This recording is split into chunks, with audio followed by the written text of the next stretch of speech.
आप सभी सुनने वालों को मेरा प्रणाम। इस बार घर में गणेश जी रखने का जो सबसे पहला और शुभ मुहूर्त है वो सुबह 6:30 बजे से लेकर 10:30 बजे के बीच का है। इसके बाद जो दिन का मुहूर्त है वो है दिन में 12 बजे से लेकर 1:30 बजे के बीच का।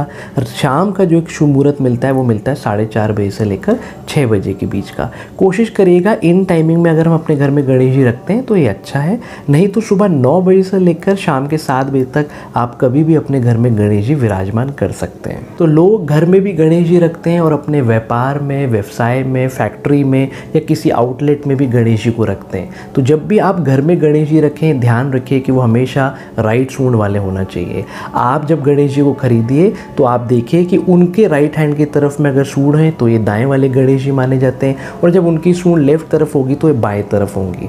इसी तरीके से आप ऐसे भी चेक कर सकते हैं कि गणेश जी को आप अपने गोदी में लेंगे तो उनकी सूंड जब आपके राइट की तरफ होगी, राइट हैंड तरफ में, तो ये दाएं वाले गणेश जी।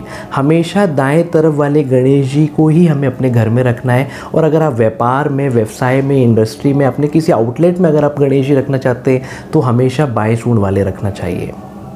अगर आपने दाएं सूंड वाले गणेश जी अपने व्यापार में या फैक्ट्री आउटलेट में ऐसे कोई बिजनेस की जगह पर दाएं सूंड वाले गणेश जी रख ले तो आपके पास पैसा तो बहुत आएगा लेकिन कभी भी बचेगा नहीं।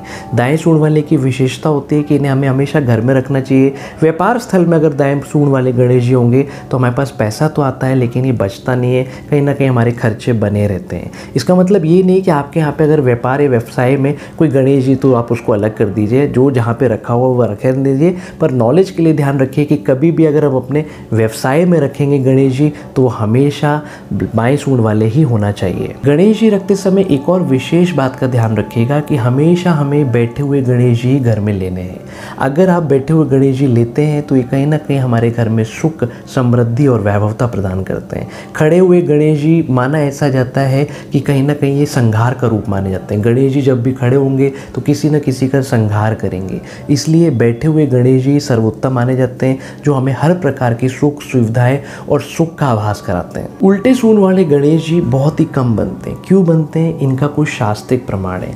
तो अगर आपके कोई मूर्तिकार पहचान का हो तो आप एक बार पता करिएगा कि उल्टे सूंड वाले गणेश जी अगर मूर्तिकार 50 बना रहा है तो उसमें से 30 खंडित हो जाएंगे, 20 ही सही बनेंगे। अगर आप भी अपने घर में गणेश जी बना रहे हैं और उल्टे सूंड वाले बना रहे हैं और उसका आप विधिवत पूजा करते हैं तो हो सकता हो 10-12 दिन बाद ये कहीं ना कहीं से खंडित हो जाएं।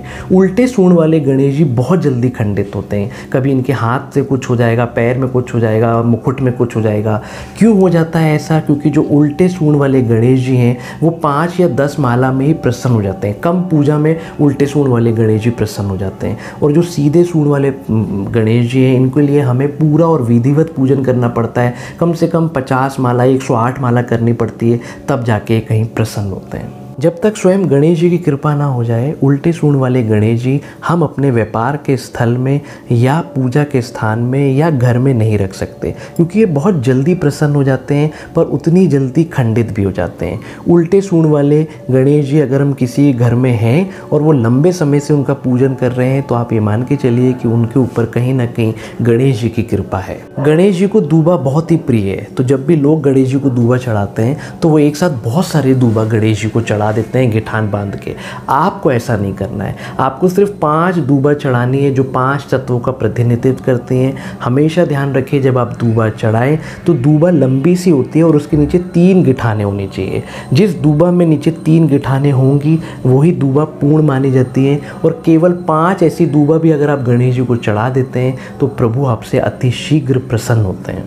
इन 10 दिनों में आप गणेश जी का उनका किसी भी मूल मंत्र या बीज मंत्र से पूजन करिए, पर ये 10 दिन हम गणेश अथर्वशीर्ष का पाठ अवश्य करेंगे।